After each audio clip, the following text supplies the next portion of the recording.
Bonjour à tous, on se retrouve à l'IFA 2019, le grand salon de l'innovation technologique à Berlin, pour découvrir toutes les nouveautés du constructeur coréen.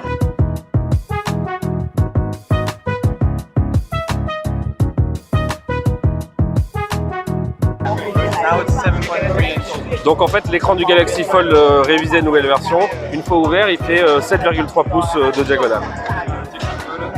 Donc, il est vraiment magnifique, c'est vrai que quand c'est ouvert,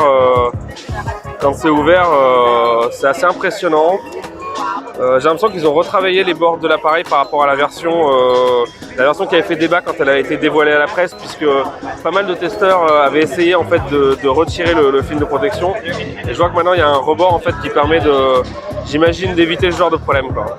Oh, it's behind the bezel. Yeah. The layer is behind the bezel now. So the people they can't just scratch it. Okay, right. Alors du coup, c'est vrai que quand on est au-dessus de la lumière, on voit légèrement la pliure. Can I just hold it? Yeah, of course. We have the app continuity. You can hold it, and if you're using the front screen, for example, like Google Maps, and open it, it will continue.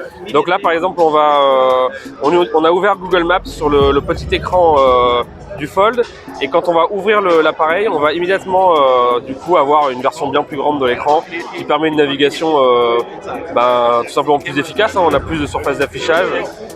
Donc là par exemple on a 3 applications ouvertes simultanément, et j'imagine qu'on doit pouvoir jouer sur le ratio de... Non, alors... Ok, voilà, comme ça. On va passer en plein écran, ici, et je peux par exemple ouvrir la galerie.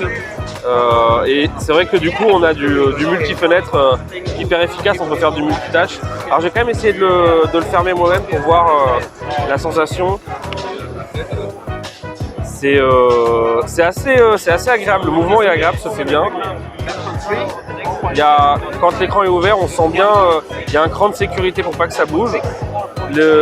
On sent pas du tout de jeu dans la charnière, en fait c'est vraiment naturel. Je dois dire que je suis assez impressionné, j'étais très dubitatif, mais la finition est excellente et finalement la tenue en main est vraiment bonne. Je vais vous montrer ce que ça donne à côté d'un Galaxy Note 10 en taille en fait.